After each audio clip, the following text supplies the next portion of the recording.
Bora, galerinha, bom dia a todos. Olha aí a força da natureza, viu? Onde tem aquela parte de zinco lá dentro, lá, ó. Dá um zoom aqui, ó. Lá era uma barraca, ó. Aí deu um redemoinho ontem, distante que só. Passou por cima desses pés de cajarana, desse mandacaru, e trouxe essa placa de zinco pra aqui, ó. Vento forte, viu, menino? Meu Deus do céu. Por isso que a gente tem que fazer o serviço bem feito. Mas a gente não pode brincar com a força da natureza. Longe que só. Passou por cima desses dois pés de cajarana aqui, ó. Esse pé de mandacaru. E jogou essa placa aqui, ó. Aqui para duas pessoas, vamos. É um peso danado.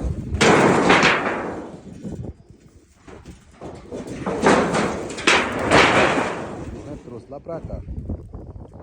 Pra isso você tira, viu? Força do vento, força da natureza.